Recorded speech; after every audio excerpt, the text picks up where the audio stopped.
കാക്ക ദൂരം നോക്കട്ടില്ലേ ക്രീമാന്ന് പറഞ്ഞ് അത് കൊടുത്തി തുണി കൊടുത്താലല്ലേ കഴുകേണ്ട ആവശ്യം അല്ലേ? കഴുകേണ്ട ആവശ്യമില്ലല്ലോ.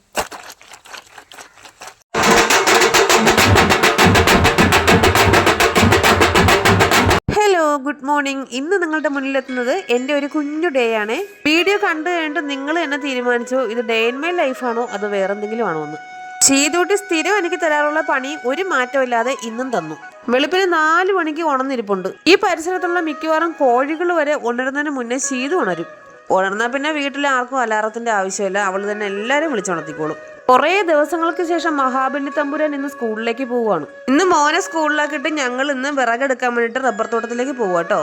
ഇവിടുത്തെ കാട്ടുമൃഗങ്ങളെല്ലാം അമ്മയുടെ സഹപാഠികളായതുകൊണ്ട് അമ്മ മുന്നേ പോവാന്ന് പറഞ്ഞു. ഞാൻ വീഡിയോ എടുത്തോണ്ട് പോകുന്നതിനിടയ്ക്ക് പുറകിലൊരു എരുമ നിൽക്കുന്നുണ്ടപ്പോൾ പേടിച്ചു പോയി. ഞാൻ വിചാരിച്ച് പന്നിയാണെന്ന്. ഇപ്പൊ പേടിച്ച് അവിടെ തന്നെ ചത്താനെ. ഇവിടെ കൂടെ പോകുമ്പോൾ വളരെയധികം സൂക്ഷിച്ചു വേണം പോകാൻ. അപകടം ഏത് സമയത്ത് വേണമെങ്കിലും കാട്ടുപന്നിയുടെ രൂപത്തിലും മുള്ളപ്പന്നിയുടെ രൂപത്തിലും മുന്നേ വരാം. അമ്മയ്ക്ക് പിന്നെ വൃത്തിയാക്കാൻ പ്രത്യേകിച്ച് വീട് തന്നെ വേണമെന്നില്ല, എവിടെയാണെങ്കിലും അമ്മ കയറി വൃത്തിയാക്കളയും. അങ്ങനെ രാവിലെ തന്നെ ആയുധം എടുത്ത് അമ്മ അങ്കത്തട്ടിലേക്ക് ഇറങ്ങിയിരിക്കുകയാണ്. ഈ കിടക്കുന്ന വിറകുകളെല്ലാം വെട്ടി ചെറിയ കഷ്ണങ്ങളാക്കി ഇന്ന് നമ്മുടെ വീട്ടിലെത്തണം, ഇല്ലേ പട്ടിണിയാവും. അമ്മ വിറക് വെട്ടുന്ന കണ്ടപ്പോൾ ഭയങ്കര നിസ്സാരമായിട്ട് തോന്നി. എന്നാ പിന്നെ ഒന്ന് സഹായിച്ചു കളയാന്ന് വിചാരിച്ചു. എനിക്ക് എന്തിന്റെ കേടായിരുന്ന എന്ത് മര്യാദയ്ക്ക് അമ്മ ചെയ്താന്. ഇതിനാണ് പറയുന്നത് ഈ വയ്യാത്ത പെട്ടി കയ്യാലെ കയറി എങ്ങനെ ഇരിക്കുമെന്ന്. വെട്ടുകത്തിയുടെ നെറുകന്തരം നോക്കി അടിച്ചടിച്ച് താഴോട്ടിറക്കാൻ നോക്കിയതാണ്. അവസാനം പണി പാളി. എങ്ങനെ പാളിയെന്നായിരിക്കും നിങ്ങളിപ്പോൾ ചിന്തിക്കണല്ലേ? ഇതേ ഇങ്ങനെ പാളി. വെട്ടോത്തി അതിനകത്ത് ഇറിയിപ്പോയി. ദൈവമേ, ഇതിനിപ്പോൾ ഇതിനകത്ത് നടക്കാൻ ഞാൻ ഏത് ബംഗാളിയെ വിളിക്കും? അങ്ങനെ അമ്മയുടെ തെരുവിലെ ഒരു 150 എണ്ണം ഒരുമിച്ച് കിട്ടിയ സന്തോഷത്തിലിരുന്നപ്പോൾ അച്ഛൻ ദേ ചായയും കാപ്പിയും വാങ്ങിച്ചുകൊണ്ട് വരുന്നു. കറക്റ്റ് സമയത്ത് അച്ഛൻ വന്നോണ്ട് ഞാൻ രക്ഷപ്പെട്ടില്ലെങ്കിൽ ഇന്നെന്റെ കാര്യത്തിൽ തീരുമാനമായനെ. അച്ഛൻ കടയിൽ നിന്ന് നല്ല ചൂട് പൊറോട്ടയും കടലക്കറിയും ചായയും മേടിച്ചോണ്ട് വന്നു. എത്ര ടേസ്റ്റ് ഇല്ലാത്ത ഫുഡും ദേ ഇതുപോലെ ഒരു സ്ഥലത്ത് കൂട്ടം കൂടിയിരുന്ന് കഴിക്കുമ്പോൾ ഒരു പ്രത്യേക ടേസ്റ്റ് ആണ് അതിന്. പണ്ട് കോളേജിലൊക്കെ പിള്ളേരുടെ കൂടെ ഇരുന്ന് ഒരുമിച്ച് കഴിക്കുമ്പോൾ കിട്ടുന്ന ഒരു ഫീല്, അതിന് ആ ഫീല് കിട്ടാൻ നീ കോളേജിൽ പോയിട്ടുണ്ടോന്ന് അമ്മ. ഞാൻ പോയിട്ടില്ലെങ്കിൽ എന്താ, ആരെങ്കിലുമൊക്കെ പോയിട്ടുണ്ടാവുമല്ലോ. അങ്ങനെ വിറക് ശേഖരണവും കാപ്പൂടിയെല്ലാം കഴിഞ്ഞ് ഞങ്ങൾ നേരെ വീട്ടിലേക്ക് പോവാണ്. മുന്നിലും പുറകിലുമായിട്ട് അച്ഛനും അമ്മയും ഉള്ളപ്പോൾ ഞാൻ എന്തിനു മേടിക്കാനാ? അപ്പോൾ ഇപ്പോൾ ഒരു പന്നി വന്നാൽ പേടിക്കില്ലേന്ന് അച്ഛൻ. പന്നി 2 കിലോമീറ്റർ അപ്പുറത്ത് വരുമ്പോഴേ ഞാൻ ബോധം കെട്ട് വീഴും, പിന്നെ അങ്ങനെ ഞാൻ പേടിക്കാനാ? വരുന്ന വഴിക്ക് ഒരു ചേച്ചി പറയുന്നതേ നല്ല പച്ച മീനുണ്ട് വേണോന്ന്. ശരിയാണ്, കടലിൽ നിന്ന് പിടിച്ചവൻ പച്ചയായിരുന്നു. ഇപ്പൊ ചെറുതായിട്ടൊന്ന് പഴുത്തുപോയി, വേറെ കുഴപ്പമൊന്നുമില്ല. അതിപ്പോ പച്ചയെല്ലാം പഴിക്കുന്നത് പ്രകൃതി നിയമമാണല്ലോ. പിന്നെ നമ്മുടെ സ്ഥിരം പറ്റുകടയായ അച്ചായന്റെ കടയിൽ നിന്ന് പഴവും കപ്പലണ്ടിയും ബൂസ്റ്റും മേടിച്ചു. പിന്നെ വീട്ടിൽ വന്നിട്ട് കുറച്ച് കപ്പലണ്ടിയും പഞ്ചസാരയും ബൂസ്റ്റും കൂടെ ഇട്ട് അച്ചാരം മുച്ചാരം നന്നായിട്ട് മിക്സിയിലിട്ട് അടിച്ചെടുത്തു. എന്നിട്ട് ഫ്രീസറിൽ നിന്നൊരു കട്ട പാലെടുത്തിട്ട് 4 ഇടി. അപ്പൊ നോക്കിയപ്പോ ദേ നിൽക്കുന്ന ഒരു പശു, പാവം. പിന്നെ അങ്ങോട്ട് പശുവിനും പാലിനും കവറിനും എല്ലാം ഇടിയോടിടിയായിരുന്നു.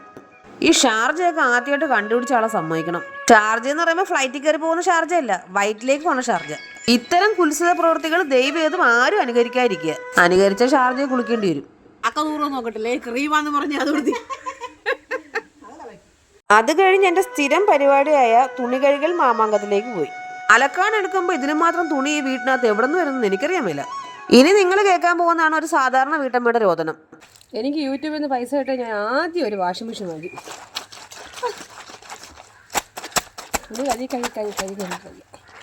ഞാൻ മന്ത്രിയായി ആദ്യം ഞാൻ വസ്ത്രം നിരോധിച്ചു. തുണി കൊടുത്താലല്ല കഴുകേണ്ട ആവശ്യമുള്ളൂ. തുണി കൊടുത്തില്ലെങ്കിൽ കഴുകേണ്ട ആവശ്യമില്ലല്ലോ.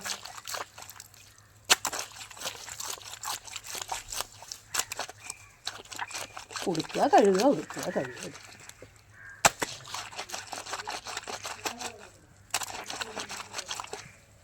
തുണിയലക്കും കുളിയും കഴിഞ്ഞ് കയറി വന്നപ്പോൾ ദേ ഇരിക്കുന്ന ഒരു KFC പാക്ക്.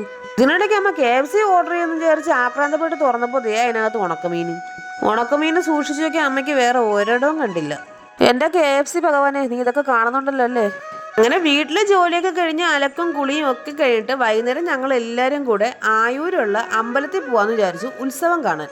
അങ്ങനെ 1.5 മണിക്കൂറത്തെ പുട്ടിയടി കഴിഞ്ഞിട്ട് ഞാൻ ഒരുങ്ങി വന്നപ്പോഴും അമ്മ ദേ അവിടെ ഇരിക്കുന്നേ ഉള്ളൂ. അങ്ങനെ ഒരുവിധം വീട്ടിലുള്ള എല്ലാത്തിനും ഒരുക്കി പറക്കി നേരെ അമ്പലത്തിലേക്ക്.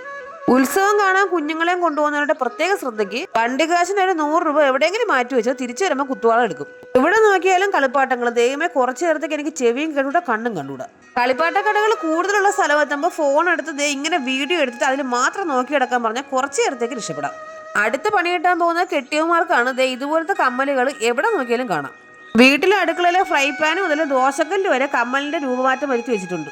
നാട്ടിൻപുറത്തെ ഉത്സവ കാഴ്ചകൾ എത്ര കണ്ടാലും മടുക്കൂല, കാരണം ഇതുപോലുള്ള കുറേ കടകൾ എവിടെ നോക്കിയാലും ഉണ്ട്. അമ്പലത്തിൽ നിന്ന് ചെരുപ്പടിച്ചുണ്ടാകാൻ വരുന്നവരുടെ പ്രത്യേക ശ്രദ്ധയ്ക്ക് എടുക്കുമ്പോൾ ജോഡികൾ മാത്രം എടുക്കുക. എനിക്ക് കാണാതായ ഒരു ചെരുപ്പം തപ്പി 2 മണിക്കൂർ നടക്കാൻ. പിന്നെ അമ്പലത്തിൽ കയറി ദൈവങ്ങളെല്ലാം കണ്ടെന്ന് ഹാജർ വെച്ച്. അമ്പലത്തിൽ പോയ എനിക്ക് ഏറ്റവും ഇഷ്ടപ്പെട്ട കുറിയാണ് മഞ്ഞൾക്കുറി.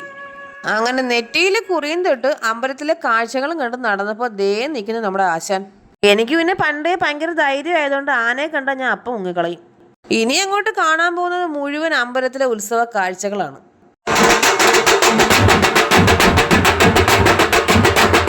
എവരീ കൊട്ടുന്ന സാധനത്തിന്റെ പേരെന്താണെന്ന് എനിക്ക് അറിഞ്ഞൂടാ, എന്നാലും ഞാൻ പറയും ബാൻഡ് മേളമെന്ന്. ഇവരുടെ താളത്തിലുള്ള ഈ കൊട്ട് കേൾക്കുമ്പോൾ എത്ര തുള്ളാത്തവരും പരിസരം പറഞ്ഞ് തുള്ളിപ്പോവും.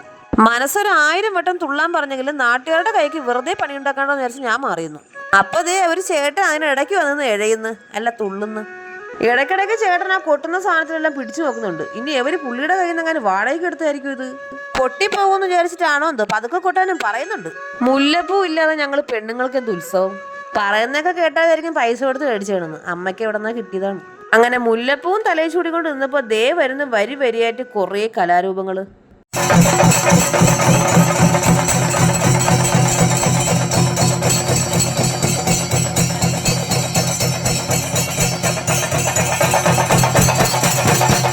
കണ്ടതിൽ വെച്ച് എനിക്ക് ഏറ്റവും ഇഷ്ടപ്പെട്ടത് ഇവരുടെ പാവാടയാണ്. നോക്കി എന്ത് സൂപ്പറാന്ന്. ഇതിനിടയ്ക്ക് നമ്മുടെ ഒരുപാട് സബ്സ്ക്രൈബേഴ്സിനെ കണ്ടെങ്കിലും ആരുടെയും വീഡിയോ എടുക്കാനോ ഒന്നിനും പറ്റിയില്ല, കാരണം അതുപോലെ തിരക്കായിരുന്നു. പിന്നെ അങ്ങോട്ട് നമ്മുടെ മുന്നിലേക്ക് ഹരിശ്രീ അശോകനും ഷാജി പാപ്പനും സ്വരാജും എങ്ങനെ വേണ്ട എല്ലാവരും വന്നു. പിള്ളേരിത് ആദ്യമായിട്ട് കാണുന്നതുകൊണ്ട് അവർക്ക് ഇതെല്ലാം ഒരു കൗതുക കാഴ്ചയായിരുന്നു. കൂടെ എനിക്കും ഒരുപാട് കലാരൂപങ്ങൾ ഉണ്ടായിരുന്നെങ്കിലും എനിക്ക് കുറേയൊന്നും എൻ്റെ വീഡിയോയിൽ പകർത്താൻ പറ്റിയിട്ടില്ല. എവിടെയെങ്കിലും വായും പൊളിച്ച് നിന്നാൽ എങ്ങനെ പകർത്താൻ പറ്റുമെന്ന് അമ്മ. അങ്ങനെ ഉത്സവ പരിപാടികൾ ഒരു സ്ഥലത്ത് അത് ഗംഭീരമായി നടന്നുകൊണ്ടിരുന്നപ്പോഴാണ് ഞങ്ങൾ ഞങ്ങളുടെ സ്പോട്ട് കണ്ടെത്തിയത്. നിങ്ങൾ വിചാരിക്കും ഈ ടോയ്സ് കടയായിരിക്കുന്നു, അല്ല ഇങ്ങോട്ട് നോക്കൂ. അപ്പൊ ഞങ്ങളുടെ പ്രധാന പരിപാടി തുടങ്ങാൻ പോവുകയാണ്. ആദ്യം മേടിച്ചത് വെജിറ്റബിൾസ് ഒക്കെ ഇട്ട ഈ കടലയായിരുന്നു. ഞാൻ എവിടെയോ വായി നോക്കിക്കൊണ്ടിരുന്നപ്പോൾ ചേട്ടൻ അതിനകത്ത് ടൊമാറ്റോ സോസ് ഒഴിച്ച് കുളവാക്കി. പിന്നെ ചേട്ടൻ എനിക്ക് വെറുതെ തന്നതല്ലാത്തതുകൊണ്ടും 50 രൂപ എടുത്ത് ഞാൻ മേടിച്ചതായതുകൊണ്ടും ഞാൻ തന്നെ മൊത്തം തിന്നു തീർത്തു. കളയണ്ട, കഴിച്ചോ, വയറിളകാൻ ബെസ്റ്റാണെന്ന് അമ്മ. പിന്നെ അടുത്ത നേരെ എൻ്റെ നോട്ടം ചെന്ന് നിന്നത് ഈ കവറിൽ ഇരിക്കുന്ന പാനിപൂരിയിലായിരുന്നു. പിന്നെ അടുത്ത പരീക്ഷണം പാനിപൂരിയിലായി. പാനിപൂരിക്കും സെയിം റേറ്റ് തന്നെ ആയിരുന്നു, 5 എണ്ണത്തിന് 50 രൂപ. പാനിപൂരി കുളമായിരിക്കും എന്ന് വിചാരിച്ചാണ് കഴിച്ചു നോക്കിയെങ്കിലും അടിപൊളി സാധനമായിരുന്നു. സാധാരണ പാനിപൂരി ഇഷ്ടമല്ലാത്ത അമ്മയും അടിപൊളി എന്ന് പറഞ്ഞു. ഇവിടെ ഒരുത്തൻ 18ാമത്തെ അടവ് നടക്കാത്തതുകൊണ്ട് അടുത്ത് 28ാമത്തെ അടവും കൊണ്ട് വന്നിട്ടുണ്ട്. അങ്ങനെ അവന്റെ കയ്യിലുള്ള സകല അടവുകളും പ്രയോഗിച്ച് അവനൊരു കൊറോണയെ സ്വന്തമാക്കി. ഒരെണ്ണം മേടിച്ചോണ്ട് വീട്ടിൽ പോയി കഴിഞ്ഞാൽ രണ്ടും കൂടെ അടിയാവും. അതുകൊണ്ട് 2 പേർക്ക് 2 എണ്ണം മേടിച്ചു. വീടെത്തുമ്പോൾ അതിന്റെ പപ്പും പൂടെങ്കിലും ഉണ്ടായിരുന്നാൽ മതി. പിന്നെ തിരിച്ച് വീട്ടിലേക്ക് പോവാന്നും പറഞ്ഞ് കടകളൊക്കെ കണ്ടു നടന്നപ്പോ ഇരിക്കുന്ന ഒരു കട. പിന്നെ നേരെ അങ്ങോട്ട് പോയി 3 ഐസ്ക്രീമും മേടിച്ചു. ഐസ്ക്രീം ഇല്ലാതെ എന്ത് ഉത്സവ പരിപാടിയല്ലേ. കരിക്കിന്റെ ഐസ്ക്രീം ആണെന്ന് പറഞ്ഞാണ് തന്നെങ്കിലും കരിക്കുമായിട്ട് യാതൊരുവിധ ബന്ധവും അതിനുണ്ടായിരുന്നില്ല. ശീതുട്ടിക്കാണെങ്കിൽ പിന്നെ പണ്ടേ ഐസ്ക്രീം ഇഷ്ടമല്ല. പിന്നെ അവിടെ നിന്ന് വീട്ടിലേക്ക് വന്നു പറഞ്ഞ് പുറത്തേക്ക് ഇറങ്ങിയപ്പോൾ അവിടെ കണ്ട കാഴ്ചകളാണ് ഇതെല്ലാം. എനിക്ക് പ്രത്യേകിച്ച് ഇതിൻ്റെ ഒന്നും പേരുകൾ പറഞ്ഞുതരാൻ അറിഞ്ഞാത്തോണ്ട് നിങ്ങൾ എന്നെ കണ്ടു മനസ്സിലായിക്കോ. ഇതൊക്കെ ഫ്ലോട്ടുകളാണെന്നറിയാം, പക്ഷെ എന്തൊക്കെയാണ് ഇതിന്റെ തീമുകളെന്നൊന്നും എനിക്കറിയില്ല. അങ്ങനെ വീട്ടിൽ പോകാണെങ്കിൽ ഞങ്ങൾ പിള്ളേരെയും കൊണ്ട് 2 മണിക്കൂർ ഇതിൻ്റെ ഇടയിൽ പെട്ടുപോയി. പിന്നെ ഈ ചേട്ടന്മാരുടെ നൃത്തങ്ങളൊക്കെ ഉള്ളതുകൊണ്ട് ഞങ്ങൾ ഹാപ്പി. ഈ പോകുന്ന സാധനം എനിക്ക് ഭയങ്കര ഇഷ്ടമാണ്, പക്ഷെ മേടിക്കാൻ പറ്റില്ല. അതിന് മുന്നേ അയാൾ കൊണ്ടുപോയി. എന്നാൽ പിന്നെ ഒരു ചായ കുടിച്ചോളാന്ന് വിചാരിച്ചു. പിന്നെ അവിടെ നിന്ന് നേരെ ചായക്കടയിൽ പോയിട്ട് ചായയും കോളിഫ്ലവർ ബജിയും മേടിച്ചു. ഇതെല്ലാം കൂടെ എങ്ങനെ കഴിക്കുന്നു എന്ന് ചോദിച്ചാൽ ഞങ്ങൾ ഒരെണ്ണം മേടിക്കാറുള്ളൂ. ഒരെണ്ണം മേടിച്ച് ഷെയർ ചെയ്ത് എല്ലാവരും കൂടെ കഴിക്കും. ചായക്ക് മധുരം തീരെ കുറവാണെങ്കിലും കോളിഫ്ലവർ ബജിക്ക് ചേട്ടൻ ഉപ്പ് ഒട്ടും കുറച്ചിട്ടില്ല. അങ്ങനെ ചായയും കുടിച്ചിട്ട് പുറത്തേക്ക് ഇറങ്ങിയപ്പോൾ നിൽക്കുന്നു നമ്മുടെ പണ്ടത്തെ ആപ്പിൾ ബലൂണ്. ഈ ആപ്പിൾ ബലൂണൊക്കെ കാണുമ്പോൾ ഒരുപാട് ഓർമ്മകൾ ഇങ്ങനെ അയവിറക്കേണ്ടി വരും. അങ്ങനെ കൊണ്ടുപോയ കീശ കാലി ആയതുകൊണ്ടും ഇനി അവിടെ നിന്നിട്ട് കാര്യമില്ലാത്തതുകൊണ്ടും വീട്ടിൽ പോകാമെന്ന് അച്ഛൻ പറഞ്ഞു. അങ്ങനെ ഇന്നത്തെ ഉത്സവ കാഴ്ചകളും പരിപാടികളും എല്ലാം കഴിഞ്ഞ് ഞങ്ങൾ നേരെ വീട്ടിലേക്ക്. അപ്പോൾ വീഡിയോ ഇഷ്ടമായെങ്കിൽ ചാനൽ എല്ലാവരും സബ്സ്ക്രൈബ് ചെയ്ത് സഹായിക്കണേ. ഇന്നത്തെ വീഡിയോ ഇത്രയേ ഉള്ളൂ. ടാറ്റാ.